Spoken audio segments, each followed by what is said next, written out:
Hello everyone, मेरा नाम है। अस्सलाम वालेकुम मेरा बच्चा। आप सबका बहुत ज्यादा वेलकम है हमारे चैनल पर। ये न्यू चैनल है, आपसे रिक्वेस्ट है इसको ज्यादा से ज्यादा सब्सक्राइब कीजिए। आज की वीडियो लेकर आए हैं जिसमें हम देखेंगे how Yogi Adityanath is transforming Uttar Pradesh. भाई उत्तर प्रदेश को वाकई में योगी जी के आने से बहुत ज्यादा तरक्की मिली है, तो इस वीडियो में डिटेल पता चलेगी। उससे पहले चैनल को सब्सक्राइब लाइक शेयर जरूर कर देना, आपके प्यार सपोर्ट की बहुत ज्यादा जरूरत है, प्लीज करिएगा। फिर आपके बगैर हम कुछ भी नहीं, आप हमें बनाएंगे तो हम बनेंगे। हाँ, देखते हैं आज की। आप जब उत्तर प्रदेश का नाम सुनते हैं तो शायद आपके दिमाग में बहुत सारे स्टेरियोटाइप्स आते होंगे। खराब इंफ्रास्ट्रक्चर, खराब हेल्थ सिस्टम, हाई अनएम्प्लॉयमेंट, ऐसे लोग जो बहुत पढ़े लिखे ना हो, लॉ एंड ऑर्डर की सिचुएशन बहुत खराब, कम्युनल टेंशंस और ना कोई बिजनेस ना कोई इंडस्ट्री। इसे यूपी के सरकारी अस्पतालों की बदहाली कहेंगे या मानवता की? अस्पताल में महिला एक ही वार्ड में चलिए आइए बनारस केस स्कूल। मरे हुए जानवर रहते हैं, उनकी महक बहुत तेज आती है। Lawlessness continues, it seems, unabated in Uttar Pradesh. Widespread violence and clashes now being reported in several districts in UP. रोजगार नहीं है लोगों के पास। वो कहता है चलो जो भी मिला चपरासी की नौकरी मिले, कम से कम पेट तो भरेगा। एक समय पर उत्तर प्रदेश का नाम उत्तर प्रदेश नहीं बल्कि ऊपर वाले के भरोसे प्रदेश था, लेकिन आज के उत्तर प्रदेश को अगर आप देखेंगे तो थोड़ा डिफरेंट है। इस समय उत्तर प्रदेश 13 एक्सप्रेस वाला देश का सबसे पहला राज्य बन चुका है। Uttar Pradesh received investment worth 33.5 lakh crore during global investor summit. An additional 75,000 crores in UP over the next 4 years. महिलाओं संबंधी अपराधों में भी उत्तर प्रदेश का जो कन्विक्शन का रेट है वो पूरे देश में नंबर 1 का है। योगी आदित्यनाथ जी कह रहे हैं कि माफिया आउट और इन्वेस्टर इन। तो वही स्टेट जिसमें एक समय पर जंगल राज चला करता था, जिसको गुंडे और माफिया कंट्रोल किया करते थे, उसकी law and order situation, education, infrastructure, ये सब इतना कैसे इंप्रूव हुआ है। देखिए, ये यूपी गवर्नमेंट और योगी आदित्यनाथ की एक बहुत क्लियर हेडेड, डिटर्मिन्ड और लॉन्ग टर्म थिंकिंग का नतीजा है। तो आइए आज बात करते हैं कि उत्तर प्रदेश ने कैसे अपनी काया पलट की है। हेलो और शाम शर्मा शो के इस एपिसोड में आपका बहुत बहुत स्वागत है। मैं हूं सेकुलरिज्म का सीईओ शाम शर्मा और आप सबको एक सेकंड प्रणाम। आपको शायद याद ही होगा कि उत्तर प्रदेश की एक समय पे कितनी बुरी हालत हुआ करती थी। इसको जंगल राज कहा जाता था। यही है मायावती जी का जंगल राज। करप्शन इतनी बुरी थी, पुलिस के ऊपर इतनी बुरी तरह से पॉलिटिशियंस का कंट्रोल था कि पुलिस का इस्तेमाल जर्नलिस्ट को परेशान करने में किया जाता था। A journalist who posted on Facebook about a UP minister's illegal activities burnt alive by policemen during a raid on his house. Another journalist who exposed dubious land deals tied to a motorcycle dragged several meters and then beaten. No arrests have been made in either case. The minister concerned hasn't even been questioned. Caste based politics पे पूरा state चलता था और ये caste based divide and rule policy police पर भी इस्तेमाल की जाती थी। अलग अलग माफिया का गवर्नमेंट पे इतना इन्फ्लुएंस था कि जो गवर्नमेंट ऑफिसर्स इस माफिया को इन्वेस्टिगेट करते थे, उनकी नौकरी चली जाती थी। Greater Noida SDM Durga Shakti Nagpal, who in the past few weeks started a campaign against the sand mining mafia, has been suspended. UP के टॉप पुलिस ऑफिसर्स अपनी नौकरी छोड़ते थे ये कह के कि यूपी की टॉप पॉलिटिकल लीडरशिप पूरी तरह से करप्ट है। The senior IPS officer in Uttar Pradesh has lashed out at Chief Minister Mayawati.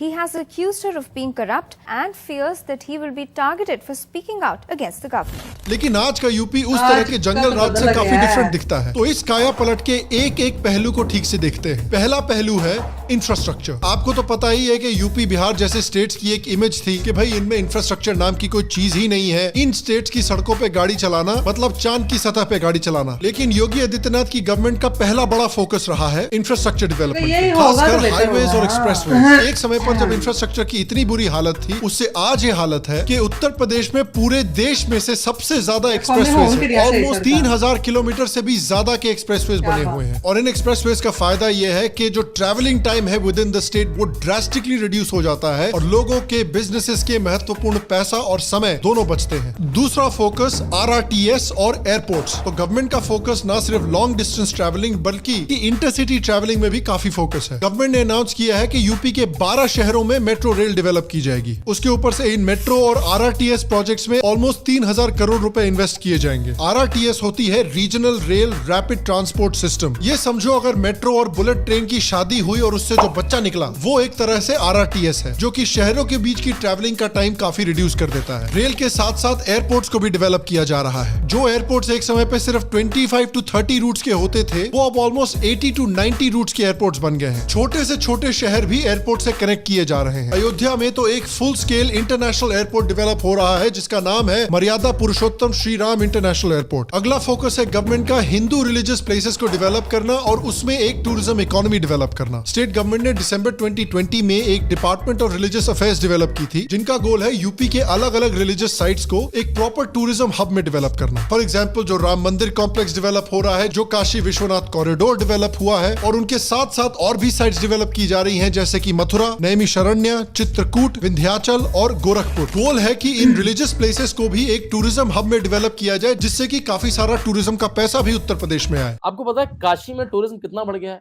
कम से कम 150 गुना टूरिज्म बढ़ गया है। When tourists come, a lot of money also comes. और जो एक्सप्रेसवेज, ट्रेन्स और एयरपोर्ट्स डेवलप की जा रही हैं, उनका भी इन टूरिज्म हब्स में कनेक्टिविटी बढ़ाने में काफी बड़ा हाथ होगा। इंडिया की जो टेंपल इकोनॉमी है, जो टूरिज्म इकोनॉमी है, वो अराउंड 3 लाख करोड़ की है जो जीडीपी का 2% इस समय पर कंट्रीब्यूट करती है। फॉर एग्जाम्पल अगर आप तिरुपति को देखेंगे तो वो काफी बड़ी टेंपल इकोनॉमी वाला शहर है जो ऑलमोस्ट 3000 करोड़ की टेंपल इकोनॉमी है। उत्तर प्रदेश भी चाहता है कि उसकी जो इतनी रिच कल्चरल धरोहर है उसका भी इस्तेमाल करके अलग अलग टेंपल इकोनॉमीज डेवलप की जाए। In India, there are 200 plus towns which are run on temple economy. Tirupati is a 3,000 crore rupees economy. Ganesh Visarjan just in Mumbai is a 500 crore rupees economy. Kawar Yatra, that's a 200 crore rupees economy. And the Kawars are made by Muslims of Saharanpur. So religious places are a huge economy in India. So now there's a huge economic empowerment of Ayodhya that will happen, and not only Ayodhya, Sharan, whole of eastern Uttar Pradesh.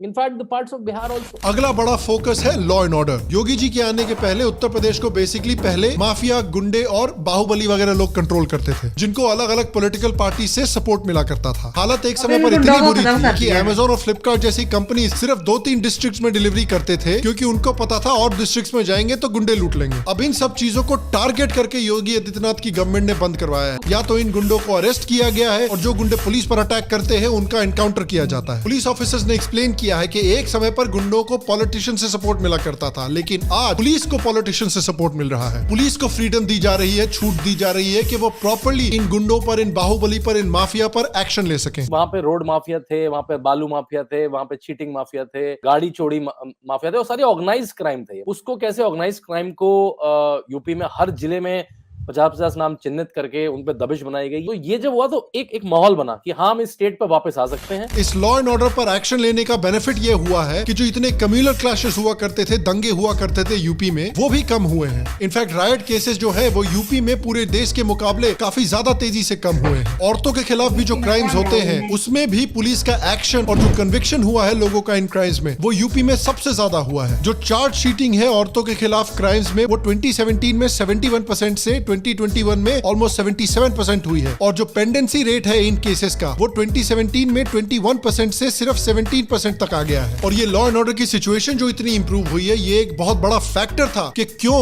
Yogi Adityanath को वापस लोगों ने दोबारा vote किया है। Law and order जो गुंडा राज है वो क्या कम हुआ है कि और बढ़ गया है कि वैसे ही है जैसे का था?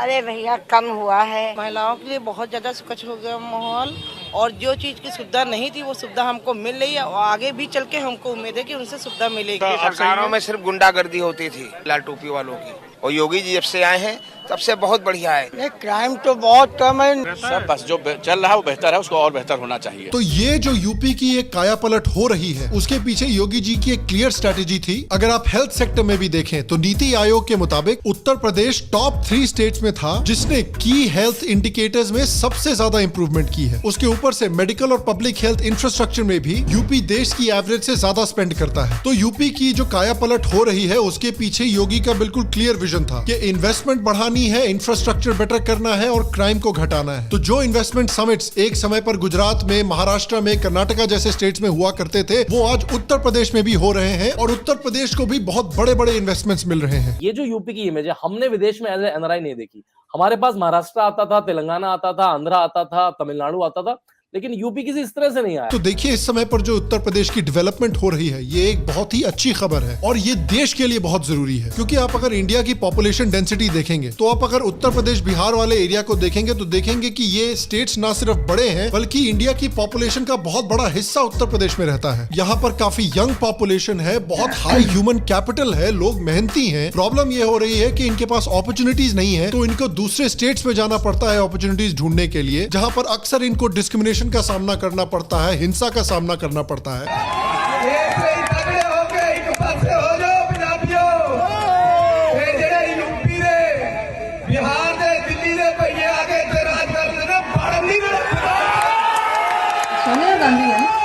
और अच्छे पेइंग जॉब्स भी नहीं मिल पाते हैं इनको, और इससे सोशल टेंशन्स भी क्रिएट होती है दूसरे स्टेट्स में। अगर इनको जॉब्स के लिए, इकोनॉमिक अपॉर्चुनिटीज के लिए अपनी स्टेट नहीं छोड़नी पड़ेगी, अपने स्टेट्स में ही ये अपॉर्चुनिटी मिल जाएंगी, तो ये इनके लिए और उत्तर प्रदेश स्टेट के लिए बहुत अच्छी खबर है। क्योंकि देखिए हिस्टोरिकली भी उत्तर प्रदेश का पॉपुलेशन काफी हाई रहा है, लेकिन जीडीपी में जो कॉन्ट्रीब्यूशन है वो रिलेटिवली लो रही है पॉपुलेशन के मुताबिक। उसके ऊपर से यूपी अगर 100 रुपए टैक्स भरता है तो 333 रुपए गवर्नमेंट से लेता है, यानी एक खाऊ स्टेट है अनफॉर्चुनेटली। तो इसलिए अगर यूपी को गुजरात और महाराष्ट्र जैसा स्टेट बनाना है कि ये लोग नेट कंट्रीब्यूटर हैं ना कि नेट टेकर हैं, तो बहुत सीरियस चेंजेस लाने पड़ेंगे उत्तर प्रदेश स्टेट में, और यही योगी गवर्नमेंट करने की कोशिश कर रही है। जब यूपी 17 से 18% पॉपुलेशन कंट्रीब्यूट करता है और 8 और 9% ही जीडीपी में कंट्रीब्यूट करता है, तो ये गैप अच्छा नहीं है हमारे लिए। और हम लोग एक तरह से ईटिंग स्टेट है, योगी आदित्यनाथ ने कहा है, तो हमें अपनी जीडीपी को आगे लेके जाना चाहिए। क्योंकि देखिए अगर आप यूपी की पॉपुलेशन डेंसिटी ही देखें तो काफी क्लियर हो जाता है कि यूपी आगे बढ़ेगा तो देश आगे बढ़ेगा। और खैर बिहार,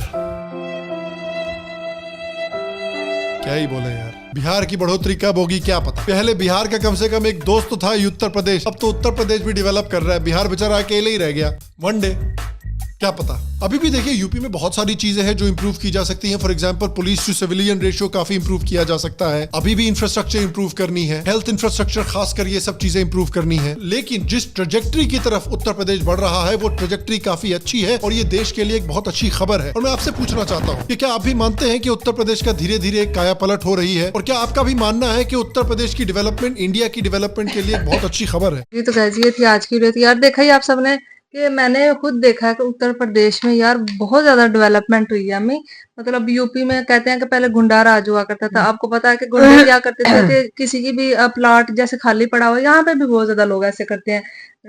थोड़े समय तक कोई बंदा फर्ज करने किसी और सिटी में चला गया या कहीं बाहर रहता है ना, तो उसका प्लॉट खाली है तो क्या करते हैं उस पे आके कब्जा, जो कब्जा ग्रुप होते हैं ना वो कब्जा कर लेते हैं और गुंडागर्दी करते हैं। और फिर जब वो बंदा कुछ सालों के बाद आता है तो उनको पता चलता है कि हमारे प्लॉट पे तो वहां पे कब्जा हो गया, तो फिर कुछ कर भी नहीं पाते। ऐसे गुंडे के अगर खिलाफ कुछ करो तो वो क्या करते हैं, मार देते हैं आप सबको। तो फिर लोग समझते हैं कि जान बचाना ज्यादा जरूरी है मर जाने से, ठीक है। तो लेकिन पीएम वो जो यूपी के हैं योगी आदित्यनाथ, उन्होंने क्या किया कि ऐसे गुंडों को गोली शूट करके उनको जो है ना खत्म कर दिया, ताकि जो गुंडा राज था वो खत्म हो जाए। तो उससे पहले वो बोल रहे हैं कि यहाँ पे ना कोई सड़कें थी ना कुछ था।